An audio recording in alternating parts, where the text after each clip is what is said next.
Hey, welcome to another episode of Latte Liturgy. Thank you so much for taking the time to join me today.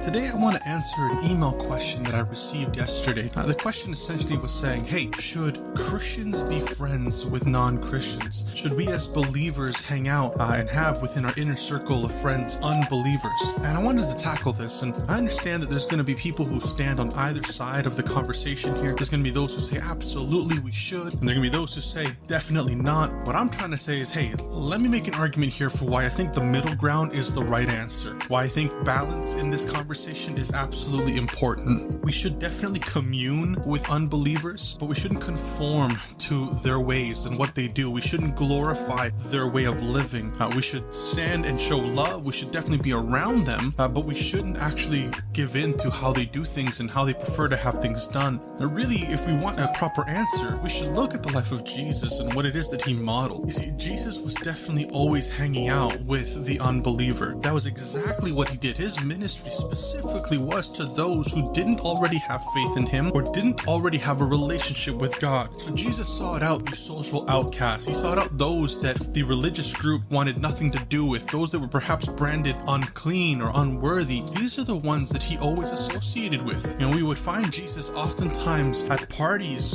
hosted by tax collectors and surrounded by prostitutes, and this is definitely where he spent a lot of his time. But we must also observe not just where he was and who he hung out with. We have to carefully observe how he lived. How was it that he behaved when in those settings? Because while they could accuse Jesus of being with tax collectors and with prostitutes, they could never accuse him of being a tax collector or a prostitute. What I mean by that is Jesus was definitely spending time rubbing shoulders with those who otherwise would have never known him, those who would not have ever stepped into the synagogue, not a single foot into the temple grounds, yet those were the ones who needed the gospel message the most. And so Jesus definitely was always in and around them so that he was accessible to them, but he was around them being a difference. He was around unbelievers, giving them something to believe.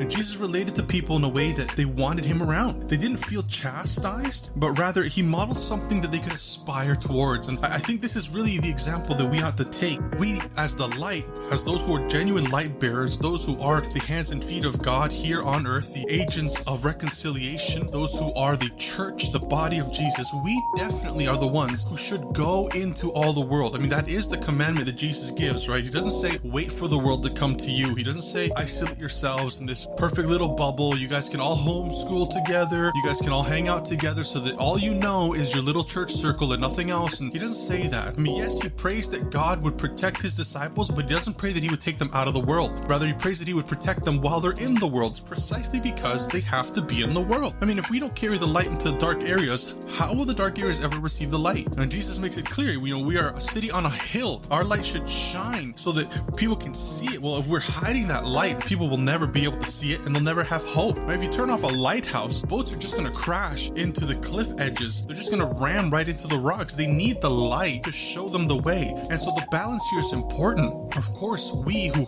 are just jars of clay who hold on to this treasure, this good news of the gospel, we have an obligation to take that good news to those who otherwise would never hear it. We have the task to go into the world and make disciples. But there's the second part. We're called to make disciples, not just to befriend people so that we can fit in with them. I'm sick and tired of seeing so many quote-unquote Christians eagerly, desperately trying to have the world love them, willing to conform in every way, willing to relax all of their convictions and forsake biblical grounds just so that they are loved by the world. There's also that very important conversation, because Jesus says very clearly that we ought not to be like the world. That in fact, that in James we're told that we shouldn't have friendship with the world, because friendship with the world means enmity against God. Therefore, anyone who chooses to be a friend with the world becomes an enemy of God. And so we're not supposed to be in the world to the point where they love us. The gospel is salvation. It is good news, but it is also inherently offensive because it tells people people that they are born into sin, they are damned and require forgiveness of God. They require reconciliation to the Lord by the remission of their sins only through the shed blood of Jesus Christ. It essentially tells people, like, you're a mess and only God can save you. That message in a culture that is all about me and my entitlement and my rights and my identities and my perspective and quote unquote my truth, that's an offensive message. It doesn't change the fact that it's still the gospel message. It is still the message as believers that we're supposed to promote, advocate, and preach. And the best way to communicate that message is to unsully it. The best way to communicate that message is not to hide it, not to alter it, not to try to adjust it so that it's more palatable. No, we were never commanded to make the gospel palatable. It is impalatable. If not for the Holy Spirit, no one can accept that message. It is too harsh and too counterculture and too counter me, my way, and how I want things done. And so we definitely need to be amongst unbelievers for sure. How else will they ever see the light? How else will they ever have someone model love and hope? But when we're amongst them, we shouldn't be influenced by them. We should be influencing them. All right. Psalms 1 tells us this in various ways. It says that blessed is the one who does not walk in the counsel of the wicked and does not stand in the way of sinners or doesn't sit in the seat of scoffers, but his delight is in the law of the Lord. He meditates on it day and night. And so our focus ought to be the Lord and his way and his word. And so when we are around other people, we need to model a difference. And this is exactly what Jesus did. He was definitely accessible. This is one of the greatest things about him. If he wasn't accessible, every single one of us would be damned. We're doomed without him. And so we love the fact that our God is a God who is knowable, not far and distant and unengaged, but rather immediate and accessible. But just because he was accessible, just because Jesus hung out with everybody, doesn't mean that he did everything that they do and that he condoned their behavior. Quite the contrary. He was around them so that he could model a difference, so that they could see something in him that they were lacking, so that they would have an encounter with truth that would leave them forced to make a decision. And this is really our role as Christians. Is it okay to have unbelieving friends? Absolutely. If not, what hope do they have? If we're not with them, they'll never actually receive the truth. So if we as Christians refuse to associate with unbelievers, we're actually being antithetical to the gospel mission. We have to associate with unbelievers so that we can model for them the benefits of the gospel and the beauty of the message of Christ. However, we shouldn't then be a poor example and a poor model of what the scriptures teach when we're with them. What good are we if we hang around with unbelievers and we forsake our morals and convictions all the while we're doing it? Well, in that case, we're actually misleading them, misrepresenting the gospel, and we're doing more harm than any good. And so that's not at all what God calls us to do. That is never the message of the cross. The message of the cross is one of love and reconciliation, and this is what we need to communicate, because who we're around is very important. Unless pride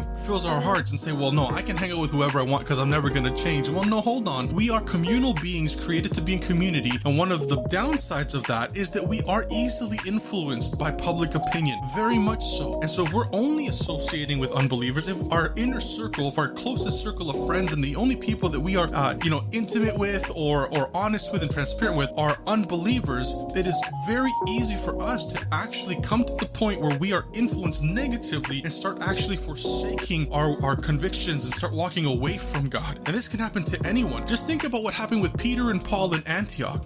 Peter, we're talking probably the most bold of the disciples. We're talking like the guy that Jesus does so much work through. This guy shows up in Antioch and because of social pressure starts forsaking some of his convictions, specifically convictions rooted in the teachings of the Bible. And so he actually forsakes the whole point that God is here to bring a reconciliation between Jew and Gentile, and that there's circumcision of the heart. And if you don't know what I'm talking about, go read Galatians and read Acts. But essentially, Peter actually starts to give in to peer pressure. And so he starts to disassociate with certain groups and sit in a certain way. And Paul's got to call him out on that and be like, hey, bro, like this isn't, by the way, hey, bro is the Danny Soda version of the Bible. Hey, bro, this isn't right. You can't do this. And so what do we see here? We see that even the disciple that the Lord chose to be one of the top guys to start the church and to grow the church, even he was influenced by who he was around. And so this can happen to all of us. And so we also need to put checks and balances in. We need to make sure that we're spending a lot of time with the community of believers also. If we're going to be hanging out with the world, as we should be, we should make sure that we're always bright and vibrant. Now,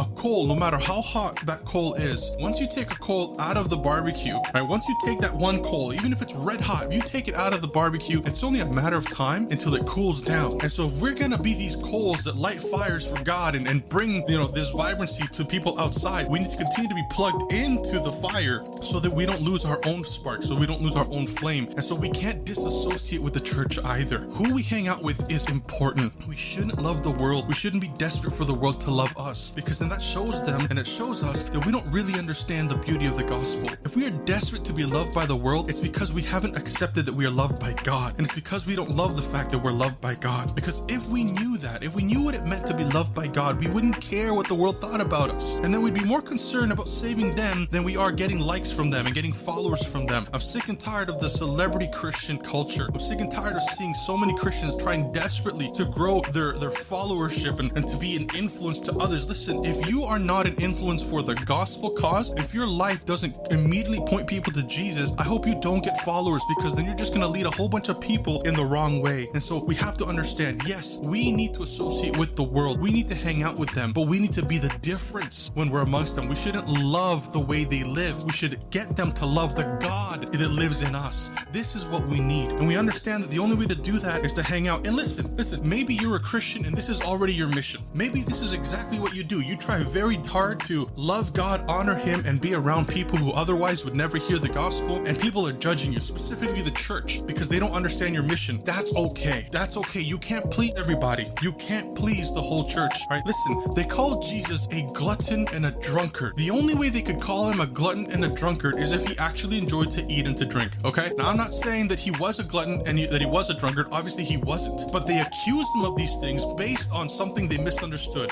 They observed him reclining at tables. He would eat and he would drink. Obviously, because he's Christ and he can't sin and he was sinless, it was all done in moderation, without gluttony and without getting drunk. But because they would simply observe him doing something they maybe didn't understand, and they didn't understand his mission, they were quick to judge him and to label him, to hurl insults at him. So maybe that's what the church is doing to you. Maybe they're trying to tell you that no, as a Christian, you need to completely cut yourself off from the whole world and you should have nothing to do with them. Listen, that's just not what the Bible teaches. So shake it off. Don't let people get on you because of that, because there's always going to be people who are going to criticize. It's so easy to criticize. It's much harder to actually sacrifice. And so I encourage you that if you're already doing this, if you're already out there rubbing shoulders with the world and making friends with people who otherwise would never step into a church, God bless you. And may you continue to shine the light of Jesus amongst them. But please, I urge you, don't lose your spark while you're out there. Don't fall in love with a different, lesser light, okay? Don't be someone that goes out into the world with a mission to save the world and in the process loses his love for God and starts loving the things of this world, because that is horrible. That breaks my heart, breaks the heart of God, and it completely misses the point. So you must strike that balance. Yes, let's be the light. Let's be in the world. Let's have friends who aren't Christians so that we can actually show them what this life is really about. It's more than just talk. We live it. But at the same time, be very quick and very clear that that's not your only circle of influence. It's not your only place where you go to associate, because you need the accountability that is only found within the body of believers.